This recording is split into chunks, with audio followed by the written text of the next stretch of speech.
जालना जिल्ह्यातल्या भोकरदन तालुक्यातील राजूर गणपती येथील मनोज साबळे, त्यांची पत्नी आणि छोटा मुलगा हे 3 जण सध्या जम्मू काश्मीरमध्ये अडकले असून ते सुखरूप असल्याची माहिती आहे। काल ज्या ठिकाणी दहशतवादी हल्ला झाला होता त्या ठिकाणावरून अगदी काही अंतरावरच हे दाम्पत्य होते। त्यावेळी घटनेचा सर्व प्रसंग त्यांनी आपल्या आई-वडिलांना सांगितला।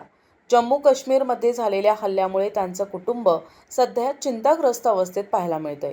या घटनेचा प्रसंग सांगत असताना साबळे यांच्या परिवाराला अश्रू देखील अनावर झाले। मात्र साबळे दाम्पत्य सध्या सुखरूप असल्याची माहिती मिळाली। भाऊ काय रे भाऊ, चांगले आहे आले का? बर बर बर। फोन आला मऊ, जेवण केलं मऊ? हे TV 9 वाले आलेले, ढाकणे म्हणून, ढाकणे सर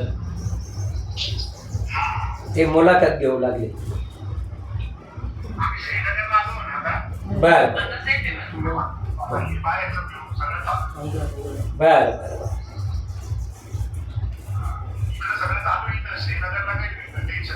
बर बर बर। पुढचं कस काय कोण आता?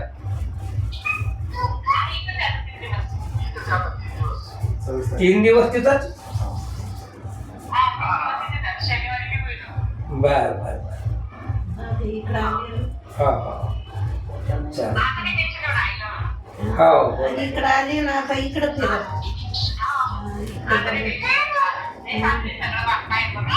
बर। हो काय मग पिल्लू, काय रे बाबा, तुला आठवण नाही आहे? मनोज साबळे यांच्या संपूर्ण परिवारासोबत संवाद साधलाय आमचे प्रतिनिधी किशोर शिरसाट यांनी। काश्मीर येथे पेहलगावमध्ये झालेल्या दहशतवादी हल्ल्यामध्ये जवळपास भारतीय पर्यटन जवळपास 28 जणांचा बळी त्या ठिकाणी गेलेला आहे।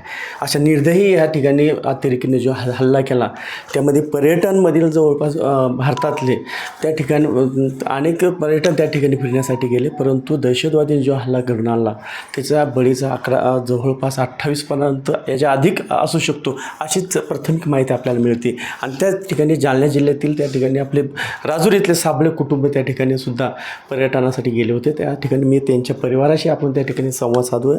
ते साबळे कुटुंब आहे ते आता फ्री याच्यामध्ये आहे, सुखरूप श्रीनगरमध्ये पोहोचले, परंतु त्यांच्या कुटुंबाला ज्यावेळेस ती माहिती मिळाली, ते माहिती मिळाली त्यानंतर ते त्यांच्या भावना आणि त्यांना जी खंत वाटली की आपला मुलगा, आपली सून, जे नातवंड ते त्या ठिकाणी आहे ते सुखरूप आहे का अशी चिंता त्यांना लागली होती। आता पण त्याच्याशी परिवाराशी आपण त्यांच्याशी बातचीत करूया। त्यांचे वडील माझ्यासोबत काय सांगसाल, ज्यावेळी तुम्हाला जी पहिली घटना समजली, टीव्हीवरती माध्यमावरती बघितल्यानंतर काय भावना व्यक्त झाल्या? मी रात्री टीव्ही चालू केला आणि बातमी बघितली। ते बघितल्याबरोबर त्याच्यात पहलगाम इथे दहशतवादी हल्ला झाला आणि त्या हल्ल्यामध्ये 25 ते 26 कुटुंबाची हत्या झाली अशी बातमी मी पाहिली। आणि पाहिल्याबरोबरच मी मुलाला फोन केला, मुलाला विचारलं तर मुलांनी सांगितलं की जो हल्ला झाला तो आम्ही जिथं थांबलेलो आहे, आमच्या याच्यापासून 5 किलोमीटर पुढं हल्ला झालेला आहे आणि आम्ही जिथं थांबलेलो आहे ते त्याला एक मिनी स्वित्झर्लंडसारखं असं एक हे आहे, तिथं ते हॉटेलमध्ये थांबलेले आहे आणि थांबलेलो आहोत। आणि तिथे तिथं आम्हाला माहिती पडलं की वर गोळीबार झाला आणि हल्ला झाला। तिथून घोडे आणि बरेचसे जेंट्स आणि लेडीज तिकडून पळत येताना दिसले। आम्ही त्यांना विचारलं, त्यांनी सांगितलं वर गोळीबार झाला, त्यामुळं आम्ही तिथं पुढं जायचं टाळलं आणि आम्ही तिथंच थांबलो आणि त्याच्यातून आम्ही सुखरूप आहोत, आम्हाला काहीही झालेलं नाही, आम्ही व्यवस्थित हॉटेलमध्ये आहोत असं त्यांनी मला फोनवर सांगितलं। त्यावेळेस माझा थोडा म्हणजे जीवात जीव आला आणि मी घरच्यांना सगळ्यांना सांगितलं की आपलं कुटुंब सुखरूप आहे, काहीही काळजी करू नका। त्यांनी मला व्हिडिओ कॉल करूनही दाखवला आणि आम्ही सुखरूप आहोत म्हणून सांगितलं। त्यामुळं आम्हाला खूप गणपतीच्या कृपेनं आमच्या कुटुंबाला काही हे झालं नाही. आम्ही त्या गणपती बाप्पाचे मला म्हणजे खूप खूप आमच्यावर भावना व्यक्त होते, डोळ्याला अश्रू येते.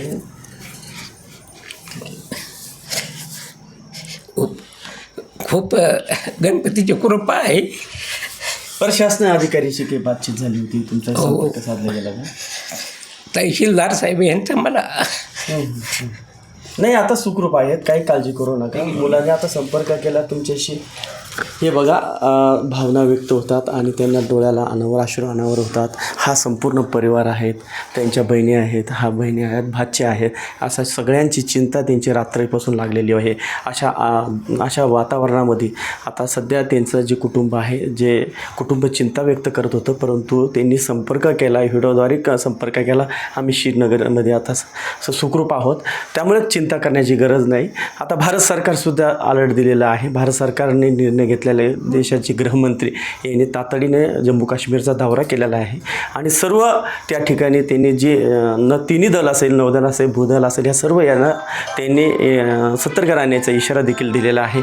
देशाचे पंतप्रधान नरेंद्र मोदी यांनाही माहिती मिळताच त्यांनी सौदी अरबचा दौरा कॅन्सल करून परत भारतामध्ये आले आणि त्यांनी आता ह्या दहशतवादीला कुठेच पाठीशी घातल्या जाणार नाही, जसंच तसं सडोत्तर उत्तर दिलं जाईल, असं आपल्या भारताचे पंतप्रधान नरेंद्र मोदी आणि अमित शहा गृहमंत्री यांनी ह्या ठोक भाषेमध्ये त्यांनी सांगितलं आहे.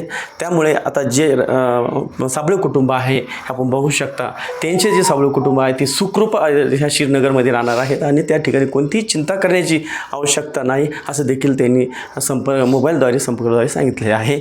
मी किशोर सिरसासह NTV न्यूज मराठी, बदनापूर, जालना.